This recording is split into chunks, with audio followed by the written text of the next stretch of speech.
Hi, everybody. Yesterday, we learned that in 2013, our businesses created 2.2 million new jobs, including 87,000 last month. Our unemployment rate is the lowest it has been since October 2008. And across our broader economy, there are signs of progress. Our manufacturing and housing sectors are rebounding. Our energy, technology, and auto sectors are booming.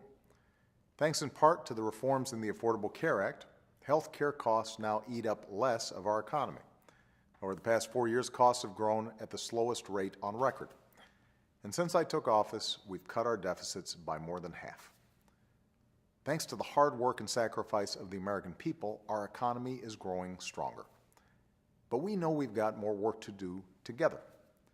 Our success as a country depends on more than the success of our broader economy. It depends on the success of the American people. It depends on your ability to make ends meet, provide for your family, and with a little hard work, feel like you can get ahead. So we've got to keep our economy growing and make sure more Americans have the opportunity to share in that growth. We've got to keep creating jobs that offer new opportunity and make sure those jobs offer the wages and benefits that let you rebuild some security. We've got more kids to educate and families to get covered with health insurance and an immigration system to fix. And we've got to make sure this recovery leaves no one behind. So this will be a year of action. I'll keep doing everything I can to create new jobs and new opportunities for American families, with Congress or on my own, and with everyone willing to play their part. And that action should begin by extending unemployment insurance for Americans who were laid off in the recession through no fault of their own. This vital economic lifeline helps people support their families while they look for a new job. And it demands responsibility in return by requiring that they prove they're actively looking for work.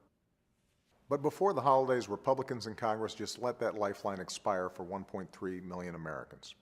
And if this doesn't get fixed, it'll actually hurt about 14 million Americans over the course of this year. Earlier this week, Democrats and Republicans in the Senate took the first steps toward making this right. But Congress needs to finish the job right away. More than 1 million Americans across the country will feel a little hope right away if they do. Working folks are looking for the kind of stable, secure jobs that went overseas in the past couple of decades. So next week, I'll join companies and colleges and take action to boost the high-tech manufacturing that attracts the kind of good new jobs a growing middle class requires. Business owners are ready to play their part and hire more workers. So next week, I'll be joined by college presidents as we lay out specific steps to help more young people go to college and graduate with the skills they need for today's new jobs. Later this month, I'll host CEOs at the White House to announce commitments we're making to put more of the long-term unemployed back to work. And at the end of the month, in my State of the Union address, I'll mobilize the country around the national mission of making sure our economy offers everyone who works hard a fair shot at opportunity and success. As Americans, that's what we should expect.